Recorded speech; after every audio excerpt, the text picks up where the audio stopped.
When I opened the window, it smelled the scent of the earth.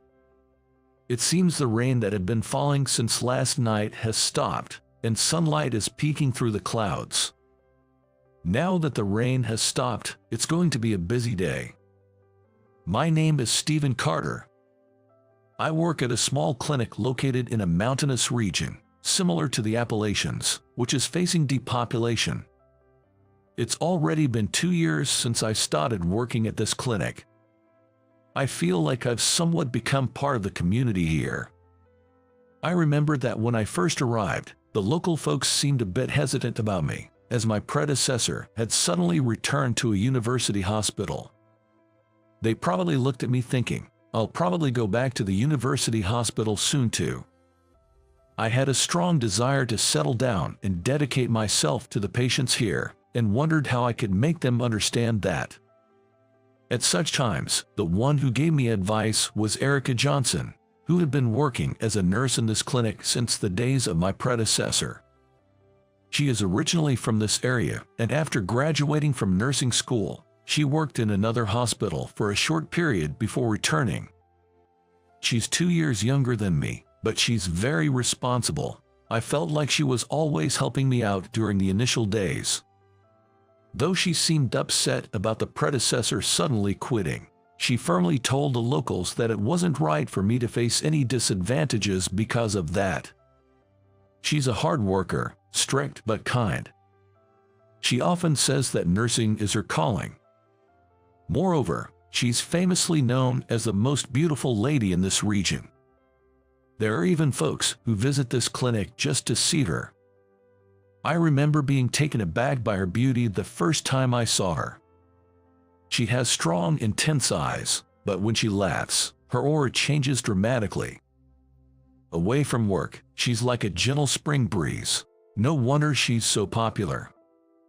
Good morning. Looks like we're busy today as well. Enjoy the scent of the mountains while daydreaming. It seems Erica has already arrived for work. She's all set and ready. The lady working part-time as a receptionist is Erica's aunt, and she also seemed to have come in for work. Yesterday's rain made it difficult for the elderly to visit the clinic. There might have been patients who felt unwell but couldn't make it. Our intuition was spot on. From morning to evening, the clinic was bustling. We barely had any time for lunch. Fortunately, there weren't any major emergencies, and we managed to treat everyone calmly. As I watched the last patient leave, exhaustion hit me all at once. I went back to my office and slumped in my chair. Sitting on a round stool, Erica, looking equally worn out, smiled and said, "It's been a long day." But we didn't have any complicated cases today.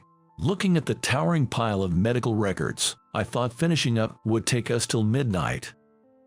She probably read my expression. Shall we postpone Samantha's counseling session for today? Caring about my well-being, that's what Erica suggested. The last medical record left on the table was of Samantha, Erica's younger sister. She's a bit mentally unwell. She goes back and forth between the present and the past in her mind, acting as if she's someone else. Sometimes, she spends the whole day with someone who isn't really there. She needs mental care. After regular consultation hours, I provide counseling. We do this twice a week. It's okay, everything's on track. In response to my comment, Erica lowered her head apologetically. Originally, I worked as a surgeon. I'm new to psychiatry, so I'm learning as I go. Moreover, my patient, Samantha, is a tough nut to crack, showing no sign of opening up to me. After seeing her, I'm often overwhelmed by exhaustion and self-loathing. Samantha, always on time, I see. The clinic door opened quietly, and Samantha, pale-faced, walked in. It seemed she couldn't hear Erica's voice at all. Her pale complexion was a usual sight. She sat emotionlessly on the round chair after Erica left and looked straight at me. "Samantha, it was a beautiful day today. Anything new happen?" In response to my question, Samantha shook her head. Then she smiled, just with her lips. Don't always ask about me. Tell me about you today. She looked up at me, her chin resting on her crossed legs. If Erica is a gentle spring breeze, Samantha is a harsh north wind. She always seems to be challenging something. Tough on herself and others. About me, I unintentionally echoed her question, and she nodded slowly. Encouraged by Samantha, I began to tell my story. There's a reason I chose this clinic. Back when I was in mid-school, I got caught in a slip and fall accident near this clinic. The doctor who treated me back then was the previous doctor of this clinic. After first aid, I was airlifted to a major hospital. According to the doctors at the hospital I was transferred to, I was told there would be no lingering effects because of the initial treatment I received. I had to take a year off from college, but I've been fine since, with no after effects. I heard that the previous doctor suddenly quit, and the clinic was in need of a doctor. I applied to work here as a way to repay the favor. Well, really? So, you know about Liam? As I talked about my past, Samantha squinted her eyes. Liam was my predecessor. There were a rumor that he and Samantha were romantically involved. It was said that her mental disturbance began when he suddenly left her. Samantha seemed to be having a good time chatting and dating with Liam, who wasn't present. It seems she's started to retreat into a world of fantasy. The reason Erica asked me to give Samantha mental care was that these occurrences became frequent. Samantha seems completely unaware of her actions. You didn't graduate with your peers, did you? What were you doing after? You didn't come straight here after graduation, did you? I nodded and explained the reason. After graduation, I immediately joined a medical mission abroad. Being invited by a senior was one reason, but I also wanted to see the American medical care from a bird's eye view of the world. Every hospital has its politics. The prestige of the university you graduated from can set a pecking order in society. One of my peers was the son of a renowned medical professor. His name is Max. I heard he's currently working at a university hospital. Max would flaunt his father's position and look down on other peers. Overseas medical missions are possible if you have a medical license. After gaining a lot of experience abroad and finally gaining some confidence, I decided to return to the States. That's when I chose this clinic. I always thought you were an oddball, but you're interesting. That day's counseling session ended in a way where it was hard to tell who was the patient and who was the therapist. In the end, I couldn't get any information out of Samantha. Watching her leave from the front door, a thought struck me. I questioned if Samantha really has a mental illness. Interacting with her a few times, I realized she's sharp-minded. She can foresee the course of conversations and loves delving deep into matters. She might just be pretending to be mentally ill. But then the question arises, why? The past month felt like being pulled around by her. During those days, I received an unexpected invitation from the city. There was a request to share my experiences from my overseas medical mission in a lecture. The invitation also mentioned that some of my university peers would be speaking. It felt like a good opportunity for a reunion. I consulted with Erica and decided to take a couple of days off from the clinic. For me, I'm a special guest. The lecture felt laid back. Dr. Stephen, I heard you're heading to New York after a long time. I have some errands around the same time, so I could give you a ride. Samantha said this during our post-treatment counseling. She usually rides a big motorcycle. She said I could ride with her since she had her own errands. Although it seemed a bit scary, it might be a good chance to get closer to her. Maybe I'll take you up on that offer. When I said that, she laughed and told me, "Don't be scared." Turns out, I was scared. By the time we got there, I was so stiff with fear. I swear it's not because she's a bad or reckless driver. It's just that I'm a scaredy cat. I've never ridden a motorcycle before, and the idea of a petite woman like her handling such a big, heavy motorcycle was unnerving, I suppose. But despite my worries, she handled the motorcycle as if it were an extension of her own body. We reached our hotel in no time. She helped me off the bike at the entrance. "I'll come pick you up for the ride back," Samantha said before she left. Samantha said she had something else to do, so perhaps she was in a hurry. The next day, I arrived at the conference venue and was taken aback. I had assumed it was going to be a small-scale event, but it was packed with college professors and young doctors. I even spotted some of my medical school classmates. Because I had to take a year off due to an injury, I graduated a year later than everyone else. I remembered a friend telling me that some people thought I had dropped out midway. I really didn't want to bump into anyone troublesome. So, I decided to focus on my presentation. My speech went well, and the organizers even praised it, so I was relieved. That's because the speakers before me were college professors and prominent young doctors.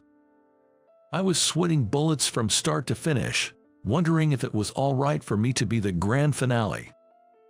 The organizers asked me to attend a social event that night. The venue was the hotel's large hall, and it was going to be packed with medical professionals. And sure enough, the social event was swamped with people from the medical field. It was a standing buffet, so I quickly made myself scarce. I was hoping to enjoy some good food unnoticed and leave early. But there are always those who have a keen eye, and I was spotted by the last person I wanted to see. "Hut, is it okay for you to be lounging around here? Isn't your clinic in the middle of nowhere?" the man asked in a mocking tone. It was my old classmate Max from university. A guy I didn't like, who always flaunted the fact that he was the son of a university professor. I heard he's currently working at a university hospital. "Long time no see. I've closed the clinic for 2 days. We don't have any severely ill patients right now," I replied. "Well, it's water under the bridge now." Doing my best to keep a smile, I started making small talk with Max. Slowly, our old classmates started to gather around us. Surrounded by familiar faces, the conversation flowed. When I was asked to elaborate more on my presentation, it turned into a Q&A session.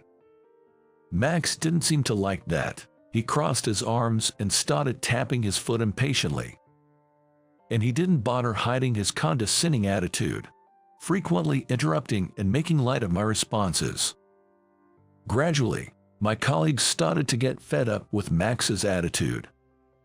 When an old friend I haven't seen in a while asked about my current job, I honestly told him it was a clinic in a remote mountainous area. "Well, you were the guy who almost dropped out of college.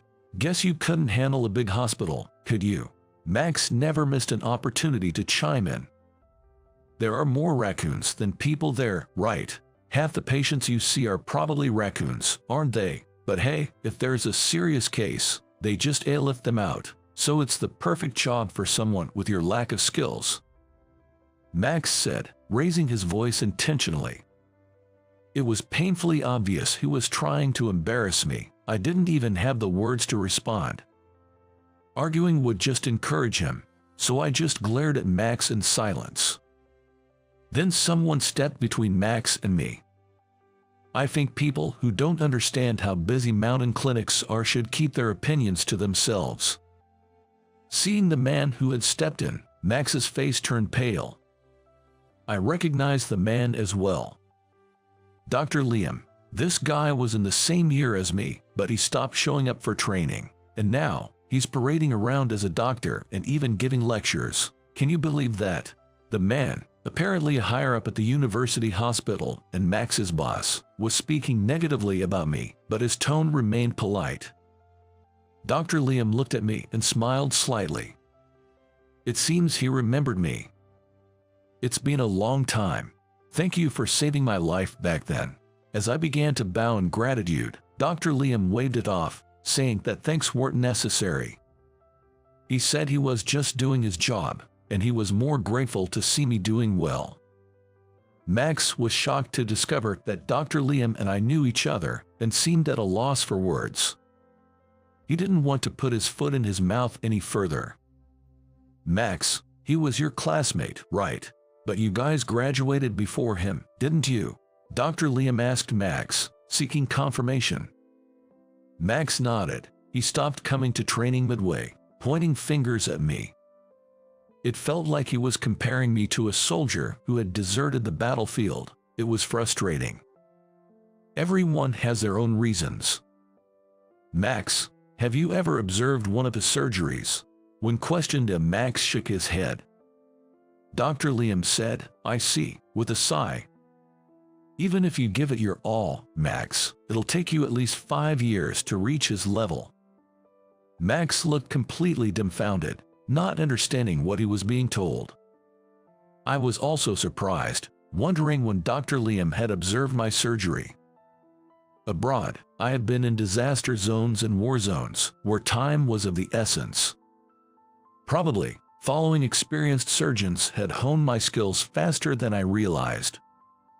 Unbeknownst to me, professors from the university hospital had gathered around us. One professor who seemed familiar with me told Max, "Mind your manners." Max looked flustered, having never expected the professors to hold me in such high regard. It's okay, we were college buddies. When I said that, the professors seemed to understand, saying, if that's the case. In the end, surrounded by friends and professors throughout the party, I was far from a wallflower but ended up pretty exhausted. Talking with friends who work as professors and doctors, I realized that the educational elitism is still pretty bad. My friends seem pretty fed up with it too. Despite their skills, just because they graduated from a regional medical school, they often get fewer opportunities to perform surgeries. Some of my pals are really torn up about it, feeling that these decisions aren't made with the patient's best interests in mind. By the time the party wrapped up, I had a pretty clear mental map of the politics of the medical community. Outside the venue, high-ranking professors were being ushered into taxis in order of their status. I just watched from a distance. It's a clear hierarchy, isn't it? This is the state of our university hospitals and the medical community. Bootlickers rise to the top regardless of their actual abilities, and those areas that genuinely need medical attention are ignored, I mused. I noticed people obsequiously bowing to Professor Jacob, who happens to be the father of Max. Max stood beside his father, acting all high and mighty. It's not exactly hereditary, but it seems Max will be the one to take Jacob's place. What a joke. I unintentionally blurted that out, and Professor Liam chuckled in response. I transferred from a rural clinic to a university hospital to change this very system. I realized I couldn't do much in a secluded clinic. If you don't remove the pus from its root, it'll keep coming back, he said. He explained. So you explained this to Samantha before leaving that clinic? I asked. Dr. Liam looked at me with surprise. Huh? Ever since you left, Samantha's been mentally unstable. I was about to voice my complaints when he interrupted. That's absolutely not possible. He was adamant that she would never become mentally unstable. His response was so strong it left me stunned. Surprise. Suddenly, a slender arm draped around my shoulder, and it was Samantha's voice. I turned in shock to see an emotionless Samantha hugging me from behind. She wouldn't get hurt just because I left. Samantha's not like that, Liam said with a somewhat troubled expression. While I stood there, too stunned to utter a word, the two of them exchanged greetings like long time no see. It didn't seem like they were former lovers meeting up again. For starters, this guy isn't my boyfriend. Samantha pointed at Dr. Liam, saying that. The doctor nodded in agreement. Yup. So then, I just wanted to talk with Dr. Stephen," Samantha explained with a cheeky smile. She told me with a chuckle that she had played a bit of a role because she wanted the chance to speak with me. Samantha is actually a philosopher by training. She's always been a bit odd. Samantha puffed up her cheeks. "That's just prejudice. For me, that wasn't the issue at hand." Even though Samantha had come to pick me up, my mind was still in a whirl. "Hey, Stephen, would you help me out at the university hospital? I thought I could manage on my own, but it's becoming too much." Dr. Liam was asking as casually as if he were inviting me for a walk. And he wasn't just asking me to work at the hospital. It was as if he was inviting me to take down a massive barrier together. A few days later, I was at the clinic. The only difference from before was a pile of cardboard boxes filled with my stuff. Samantha, who supposedly didn't need my counseling anymore, showed up again. Through the gap in the exam room curtains, I saw her sneakily wrapping an old-fashioned medicine bottle in cloth. Whoa, the sight made me blurt out in surprise. Surprisingly, she was trying to wrap an old-fashioned medicine bottle in a cloth. Realizing she was caught, she clicked her tongue lightly. "What are you doing? I just wanted it." She probably wanted the vintage medicine bottle. I knew she had a thing for retro stuff.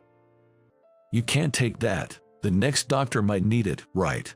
But Samantha cheekily puffed up her cheeks and called me a tightwad. "Your departure is tomorrow, right?" After some contemplation, I had decided to accept Dr. Liam's offer. I felt that to make a significant change in the current medical world, we'd have to tackle the core issues. Turns out, my successor is none other than that Max who apparently threw his hat in the ring. I got a call from him to let me in on what I didn't know. Surprisingly, Max has been really engaged with healthcare in his own way. Makes you realize you never truly know someone until you get to know them deeply. Erica decided to stay at the clinic as a nurse. "If you came along with me, you'd be worth 100 people, I mused, trying to convey feelings I hadn't shared till the very end. I wanted to put it more eloquently, but this was the best I could muster right now. To Samantha, it seemed like she could see right through me. She didn't even look surprised. "If in 3 years, you haven't become a puppet to power, you learn the right to woo me." With a firm point at me, Samantha made her declaration. "What? Just the right. Just the right. Who knows where we'll end up from here? But I know I need her in my life going forward. For now, I'll just do my best until the day I've earned the right to woo her." "So, when did you start liking me?" With mischievous eyes, Samantha looked right at me. "I'll confess when I've earned the right to woo you." To my reply, Samantha laughed heartily, saying, "You got me there."